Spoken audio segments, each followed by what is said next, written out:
신축을 하지 않는 이상 내 맘에 쏙 드는 집을 찾기란 어려운 일입니다. 이미 있는 집을 활용해야 하기 때문이죠. 그래서 문의를 주시는 분들 중 증축에 관련해서 물어보시는 분들이 있습니다. 한 층을 더 올리고 싶으시다든지 아니면 마당에 일부를 더 지어서 자신에게 꼭 맞는 주택을 만들고자 하시는 분들이죠. 하지만 이 증축, 노후주택에서는 쉽지 않은데요. 중축이 안 되는 사례, 그리고 중축이 가능한지 확인하는 방법과 만약 증축이 가능하다면 어떻게 해야 할지 알려드리도록 하겠습니다. 그럼 집중해 보세요.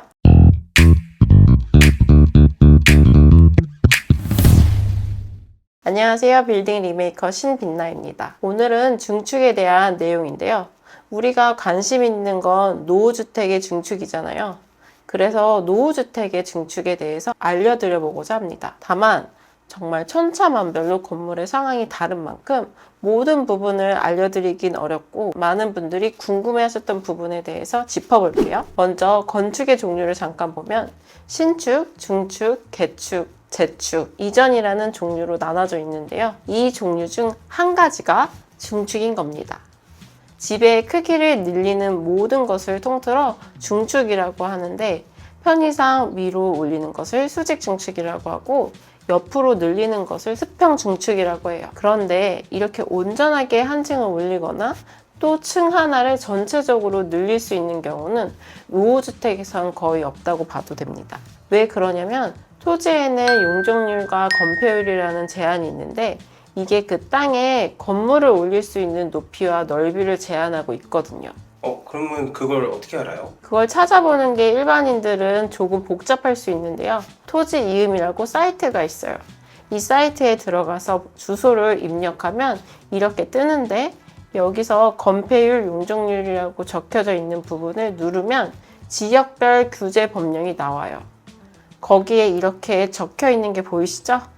오, 나와 있네요. 근데 이거를 보면 되는 거예요? 맞아요. 예전엔 조례를 들어가서 하나하나 봤어야 하는데 이젠 딱 나오네요. 이 수치가 뭐냐면 건폐율은 토지 전체 면적의 60%까지 지을 수 있다는 이야기고 용적률은 한 층당 면적들을 합쳐서 토지 면적의 200%까지 지을 수 있다는 이야기예요. 아시겠어요? 어려운데요? 간단하게 말하자면 만약 토지가 100평이다. 그럼 한 층에 60평을 최대로 지을 수 있고 층들을 합쳐서 200평까지 지을 수 있다는 이야기인 거죠. 이렇게 계산을 한 다음 건축물 대장을 뽑아보면 현재 내 건물이 얼마 정도를 사용하고 있는지 확인할 수 있습니다. 그래서 비교해보면 중축을 할 수 있는지 없는지 1차적으로 알 수 있는 거죠. 여기서 1차적이라고 하는 이유가 있는데요. 중축할 수 있는 면적이 남았다고 하더라도 다른 제한들이 있어요. 간단하게 몇 가지 말씀드려 볼게요. 첫 번째는 건축선을 봐야 합니다. 노후주택들은 대부분 건축선 규정이 없던 시절에 지어진 게 대부분이라 건축선을 생각하지 못하는 경우가 많은데요. 중축을 할 경우 이게 적용되게 됩니다. 그러니까 만약 마당이 남아서 중축을 하려고 하면 이 건축선만큼 후퇴해서 지어야 하기 때문에 수평 중축에는 이걸 참고하는 게 굉장히 중요해요. 그러면은 수직 중축은 괜찮아요? 건축선과는 크게 관계가 없긴 한데 대신 1조건 높이 제한이라는 게 있어요. 물론 층수가 낮다면 관계없지만 층수가 높을 경우는 이것도 고민해야 하는 거죠. 그러면은 이것까지 고민하면은 끝이에요? 아니요. 제일 중요한 게 남았어요. 또 있어요? 네.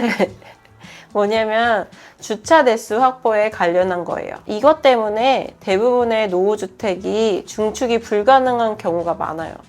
법령으로 보면 중축 시 중축한 면적에 대해서 주차 대수를 확보해야 하는 의무가 있는데요. 이 표를 보면 이렇게 면적당 설치해야 하는 주차 대수가 정해져 있어요. 단독주택의 경우는 50제곱미터, 그러니까 15평가량을 더 지을 경우 주차 면적을 한 대분을 확보해야 하고 다가구 주택의 경우는 이렇게 조건별로 주차 공간이 붙어요. 0.5대라고 되어 있으면 이거는 주차 공간을 반만 만들면 되는 거예요? 설마요. 1이 안 될 경우는 주차 대수를 0대로 보게 되어 있어서 만들지 않아도 돼요. 그런데 보통 우리가 보는 노후주택들 대부분이 주차 공간을 만들 수 있을 만한 공간이 없는 경우가 많습니다. 꽉꽉 채워서 지었기 때문인데요. 그래서 건폐율과 용적률이 여유가 있다고 하더라도 중축이 불가능한 경우가 많은 겁니다. 1층을 밀어가지고 거기를 필로티로 만들면 안 돼요? 그러면 신축하시는 게 그리고 여기에 건축물 용도별 층수 제한이라든지 상세한 규정이 또 있는데 너무 복잡하잖아요. 그래서 간단한 방법이 있어요. 안 그래도 지금 머리 터질 것 같았거든요. 무슨 방법이냐면 동네 건물들을 참고하는 거예요. 만약 중축이 가능하다면 중축을 이미 하신 분들이 있을 거거든요. 그 건물의 건축물 대장을 보고 우리 집도 이 정도는 가능하겠구나 라고 짐작해 보는 게 제일 간단한 방법이죠. 만약 중축이 가능해 보인다면 확실하게 검토를 진행해 보는 게 제일 좋습니다. 저희가 진행했던 프로젝트도 중축 면적이 나와서 중축을 진행했던 사례들이 있어요. 예를 들면 이쪽 현장 옆에 보면 이쪽 부분을 중축해서 기역자 구조 집을 만들어 드렸던 사례도 있고요.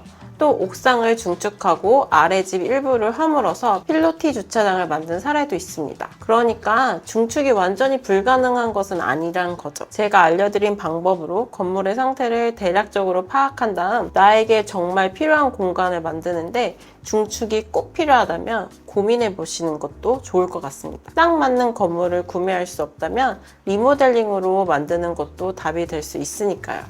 자, 오늘은 여기까지 빌딩 리메이커 신빛나였습니다. 감사합니다.